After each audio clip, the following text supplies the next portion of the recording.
My name is Anita Tendler, and this summer I was the Clean Energy Communications intern for the Environmental Defense Offices based in Austin, Texas. EDF's brand is based on centrist pragmatism, willing to work across the aisle and within the industry. My main project was to develop academic audience profiles as a part of the communications team's efforts to further tailor EDF messages to distinct audiences.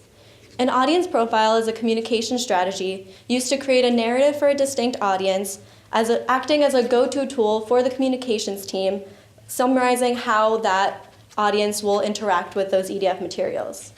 I interviewed numerous EDF experts about how that audience interacts with those, how that expert interacts with those audiences, and I corroborated their statements with primary and secondary sources.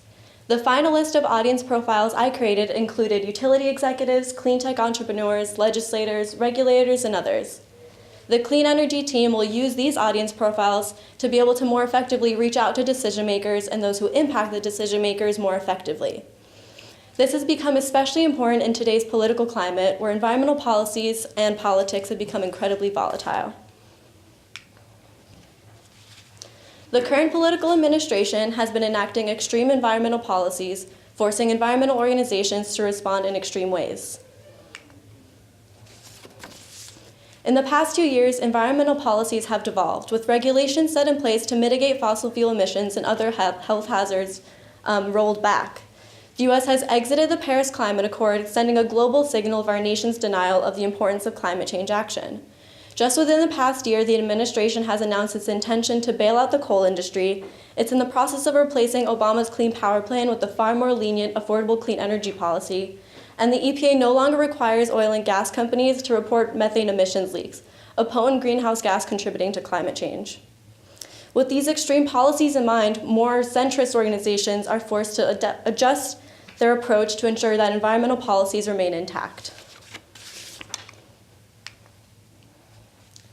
Prior to this era of deregulation, environmental organizations have taken the offensive, bringing novel policies and legislation to the table in Washington. In more environmentally leaning administrations, EDF has successfully collaborated across the aisle to further invigorate the environmental movement.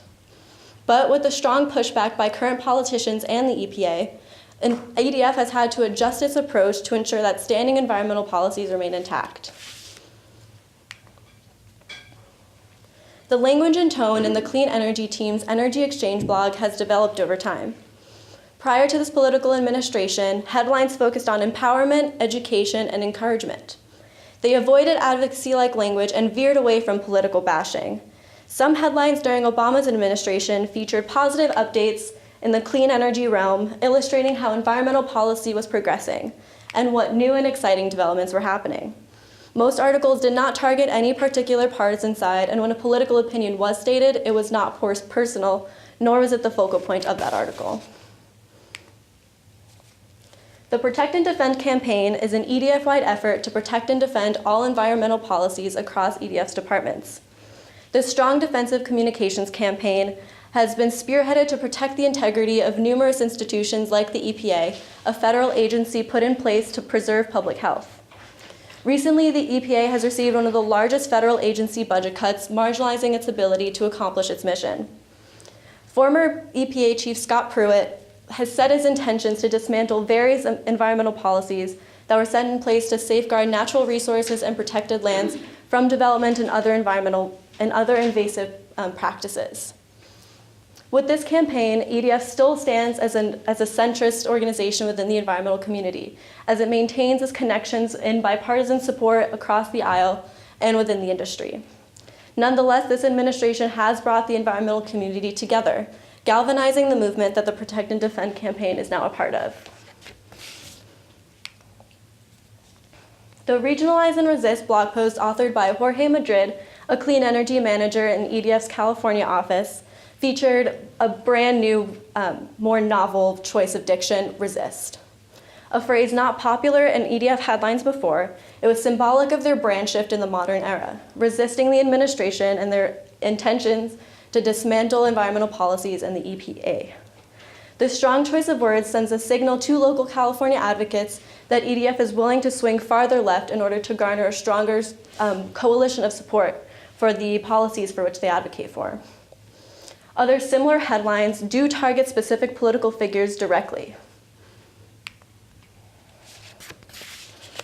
Though EDF has chosen to take a stronger tactical approach through their Protect and Defend campaign and through these newer blog posts, the audience profiles I've created demonstrate that EDF is still committed to their centrist research-based approaches. Relying on that thorough research based on primary and secondary sources, it enables the communications team to more accurately and effectively convey their messages. With each audience profile I created, I interviewed various EDF experts who would be familiar with that audience. I asked them a list of questions varying from how that audience perceived EDF, how they got their information. Did that audience solely rely on mass media, or they only listen to insiders? Would advocacy, pushy language work on that audience, or would they strictly only listen to pragmatism and facts? Following these interviews, I curated a narrative for each of these audiences, summarizing each question into an easy-to-digest version for that communications team. Though these profiles will continue to be developed after my internship, their implementation into the general communication team strategy further demonstrates EDF's commitment to centrism, tailoring the messages to the right audience and strategically maintaining those connections with Republican politicians and within the industry. I want to say thank you to Erica Fick and Micah Krause, who were my supervisors at the EDF office, and of course, Atkinson Center for sponsoring my internship, and Lauren Chambliss and Jonathan Schultz for being wonderful mentors in this class.